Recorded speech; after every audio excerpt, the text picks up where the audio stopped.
ಪರೀಕ್ಷೆಯ ಪ್ರಶ್ನೆ ಪತ್ರಿಕೆ ಕನ್ನಡ ಭಾಷಾಂತರದಲ್ಲಿ ಕೆಪಿಎಸ್ಸಿ ಎಡವಟ್ಟು ಖಂಡಿಸಿ ಇವತ್ತು ಕರವೇ ಬೃಹತ್ ಹೋರಾಟ ನಡೆಸಲಿದೆ. ಫ್ರೀಡಂ ಪಾರ್ಕ್ನಲ್ಲಿ ಪ್ರತಿಭಟನೆ ನಡೆಯಲಿದೆ. ಈ ಮಧ್ಯೆ ಮರು ಪರೀಕ್ಷೆಗೆ ಗವರ್ನರ್ಗೆ ಮನವಿಯನ್ನ ಸಲ್ಲಿಕೆ ಮಾಡಲಾಗಿದೆ. ಡಿಸಿಎಂ ಡಿಕೆಶಿ ತೆಲಂಗಾಣ ಹಾಗೂ ರಾಜಸ್ಥಾನ ಪ್ರವಾಸವನ್ನು ಕೈಗೊಂಡಿದ್ದಾರೆ. ತೆಲಂಗಾಣದ ಬಳಿಕ ರಾಜಸ್ಥಾನದಲ್ಲಿ ನಡೆಯಲಿರುವಂತಹ ನೀರಾವರಿ ಇಲಾಖೆಯ ಸಭೆಯಲ್ಲಿ ಪಾಲ್ಗೊಳ್ಳುತ್ತಾರೆ.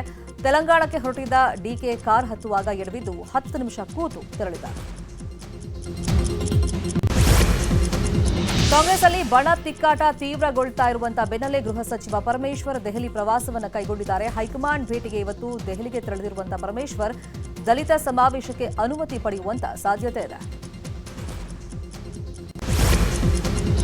ಸಿಎಂ ಸಿದ್ದರಾಮಯ್ಯ ಮೇಲೆ ಮುನಿಸಿಕೊಂಡಿದ್ದ ಬಿಆರ್ ಪಾಟೀಲ್ಗೆ ಸಮಾಧಾನವನ್ನ ಮಾಡಲಾಗಿದೆ. ಕರ್ನಾಟಕ ರಾಜ್ಯ ನೀತಿ ಆಯೋಗ ಮತ್ತು ಯೋಜನಾ ಆಯೋಗದ ಉಪಾಧ್ಯಕ್ಷರಾಗಿ ಬಿಆರ್ ಪಾಟೀಲ್ ನೇಮಕ ಮಾಡಲಾಗಿದೆ. ಬಿಜೆಪಿಯಲ್ಲಿ ಅಸಮಾಧಾನದ ಬೇಗುದಿ ಕಡಿಮೆಯಾಗ್ತಾ ಇಲ್ಲ. ಫೆಬ್ರವರಿ 20ರಂದು ಯತ್ನಾಳ್ ಟೀಮ್ ಬೆಂಗಳೂರಲ್ಲಿ ಮತ್ತೆ ಸಭೆ ಸೇರಲಿದೆ. ಸಭೆಯಲ್ಲಿ ರಮೇಶ್ ಜಾರಕಿಹೊಳಿ, ಕುಮಾರ್ ಬಂಗಾರಪ್ಪ, ಅರವಿಂದ ಲಿಂಬಾವಳಿ ಸೇರಿದಂತೆ ಹಲವರು ಪಾಲ್ಗೊಳ್ಳುತ್ತಾ ಇದ್ದಾರೆ. ಹಾಲಿನ ದರ ಹೆಚ್ಚಳಕ್ಕೆ ಮತ್ತೊಮ್ಮೆ ಡೈರಿಗಳಿಂದ ಸಿಎಂಗೆ ಬೇಡಿಕೆ ಬಂದಿದೆ. ತಾಲೂಕು ಪಂಚಾಯಿತಿ ಹಾಗೂ ಜಿಲ್ಲಾ ಪಂಚಾಯಿತಿ ಮುಗಿಲಿ, ಆಮೇಲೆ ನೋಡೋಣ ಅಂತ ಸಿಎಂ ಹೇಳಿದಾರಂತೆ. ಈ ನಡುವೆ ಬೆಳಗಾವಿ ರೈತರಿಗೆ ಬೆಮೂಲ್ ಪ್ರೋತ್ಸಾಹ ಧನ ಹೆಚ್ಚಳ ಮಾಡಿದೆ.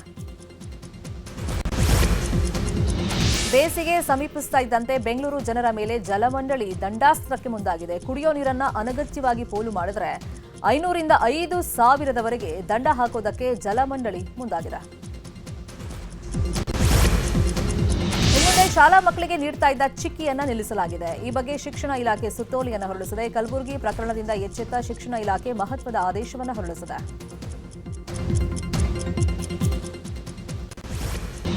ಮೂರು ವರ್ಷಗಳಿಂದ ನೆನೆಗುದಿಗೆ ಬಿದ್ದಿರುವಂತಹ ಜಿಲ್ಲಾ ಪಂಚಾಯಿತಿ ಹಾಗೂ ತಾಲೂಕು ಪಂಚಾಯಿತಿ ಚುನಾವಣೆ ನಡೆಸೋದಕ್ಕೆ ಕಾಲ ಕೂಡು ಬಂದಿದೆ. ಸರ್ಕಾರ ಮೀಸಲಾತಿ ಪಟ್ಟಿ ಕೊಟ್ಟ ಕೂಡಲೇ ಚುನಾವಣೆಗೆ ತಯಾರಿಯನ್ನ ಆರಂಭ ಮಾಡೋದಾಗಿ ಚುನಾವಣಾ ಆಯೋಗ ಹೈಕೋರ್ಟ್ಗೆ ಹೇಳಿದೆ.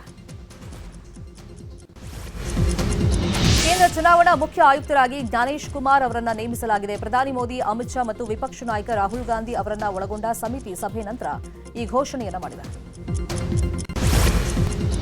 ಸಂಸದ ತೇಜಸ್ವಿ ಸೂರ್ಯ ಮದುವೆಗೆ ಮುಹೂರ್ತ ಫಿಕ್ಸ್ ಆಗಿದೆ. ಮಾರ್ಚ್ 5 ಮತ್ತು 6ರಂದು ತೇಜಸ್ವಿ ಸೂರ್ಯ ಮದುವೆ ನಡೆಯಲಿದೆ. ಭರತನಾಟ್ಯ ಕಲಾವಿದೆ ಶಿವಶ್ರೀ ಸ್ಕಂದ ಪ್ರಸಾದ್ ಜೊತೆ ತೇಜಸ್ವಿ ಸಪ್ತಪದಿಯನ್ನ ತುಳಿಯಲಿದ್ದಾರೆ. ಆಂಧ್ರಪ್ರದೇಶದ ಮಾಜಿ ಪ್ರವಾಸೋದ್ಯಮ ಸಚಿವೆ ಹಾಗೂ ಬಹುಭಾಷಾ ನಟಿ ರೋಜಾ ನಿನ್ನೆ ಮೈಸೂರಿಗೆ ಭೇಟಿ ಕೊಟ್ಟಿದ್ರು. ಅರಮನೆ ವೀಕ್ಷಣೆ ಮಾಡಿ ಫೋಟೋ ಕ್ಲಿಕ್ಕಿಸಿಕೊಂಡು ಸಂತಸಪಟ್ಟರು. ಅರಮನೆ ಆಡಳಿತ ಮಂಡಳಿ ರೋಜಾಗೆ ಸನ್ಮಾನ ಮಾಡಿತು. ಹಾಸನ ಜಿಲ್ಲೆಯಲ್ಲಿ ಕಾಡಾನೆ ಹಾವಳಿ ಮಿತಿ ಮೀರಿದೆ. ಪ್ರತಿನಿತ್ಯ ಹಿಂಡಾಗಿ ಕಾಡಾನೆಗಳ ಗುಂಪು ಕಂಡು ಸ್ಥಳೀಯರು ಭಯಭೀತರಾಗಿದ್ದಾರೆ. ದೈತ್ಯಾಕಾರದ ಒಂಟಿ ಸಲಗಕ್ಕೆ ಅರಣ್ಯ ಇಲಾಖೆ ಸಿಬ್ಬಂದಿಯೇ ಎಸ್ಕಾಟ್ ಮಾಡಿದ್ದಾರೆ. ಮೊಬೈಲ್ನಲ್ಲಿ ದೃಶ್ಯ ಸೆರೆಯಾಗಿದೆ. ಕೊನೆಗೂ ಸ್ವತಂತ್ರ ಹೋರಾಟಗಾರ ಎಸ್ ಚನ್ನವೀರಪ್ಪ ಅವರ ಪತ್ನಿ ಹಾಲಮ್ಮಗೆ ನ್ಯಾಯ ಸಿಕ್ಕಿದೆ. ಶಿವಮೊಗ್ಗ ಕೆನರಾ ಬ್ಯಾಂಕ್ ಸಿಬ್ಬಂದಿ ಹೋಲ್ಡ್ ಮಾಡಿದ ಹಣವನ್ನು ರಿಲೀಸ್ ಮಾಡಿದ್ದಾರೆ. ಪ್ರಯಾಗ್ರಾಜ್ನಲ್ಲಿ ನಡೆಯುತ್ತಿರುವಂತಹ ಮಹಾಕುಂಭಮೇಳಕ್ಕೆ ಭಕ್ತ ಸಾಗರವೇ ಹರಿದು ಬರ್ತಾ ಇದೆ. ಈವರೆಗೂ ತ್ರಿವೇಣಿ ಸಂಗಮದಲ್ಲಿ 52 ಕೋಟಿ ಭಕ್ತರು ತೀರ್ಥ ಸ್ನಾನವನ್ನು ಮಾಡಿದ್ದಾರೆ. 35 ದಿನಗಳಲ್ಲಿ 52 ಕೋಟಿ ಭಕ್ತರು ಪುಣ್ಯ ಸ್ನಾನವನ್ನು ಮಾಡಿದ್ದಾರೆ. ಚಾಂಪಿಯನ್ಸ್ ಟ್ರೋಫಿ ಆರಂಭವಾಗುವ ಮುನ್ನವೇ ಪಾಕಿಸ್ತಾನ ಖ್ಯಾತೆಯನ್ನ ತೆಗೆದಿದೆ. ಕರಾಚಿ ಸ್ಟೇಡಿಯಂನಲ್ಲಿ 7 ದೇಶಗಳ ಬಾವುಟ ಹಾಕಿದ್ದು ಭಾರತದ ಬಾವುಟವನ್ನ ಹಾಕದೆ ಅವಮಾನಿಸಿದೆ.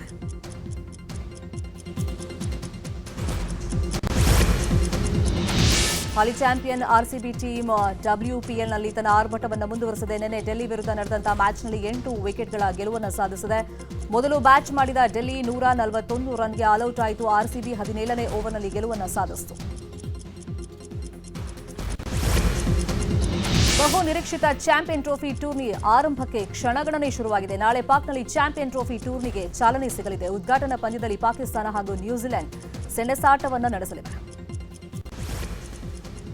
ಛಾವಾ ಸಿನಿಮಾದಲ್ಲಿ ಸಂಭಾಜಿ ಅವರ ಸಾಹಸಗಾಥೆಯನ್ನ ಹೇಳಲಾಗಿತ್ತು. ಇದೀಗ ಸಂಭಾಜಿ ಅವರ ತಂದೆ ಛತ್ರಪತಿ ಶಿವಾಜಿ ಮಹಾರಾಜರ ಸಿನಿಮಾಗೆ ಪ್ರಿಪರೇಷನ್ ಜೋರಾಗಿದೆ. ಈ ಚಿತ್ರದ ಮ್ಯೂಸಿಕ್ ಡೈರೆಕ್ಟರ್ ಆಗಿ ಪ್ರೀತಮ್ ಆಯ್ಕೆಯಾಗಿದ್ದಾರೆ.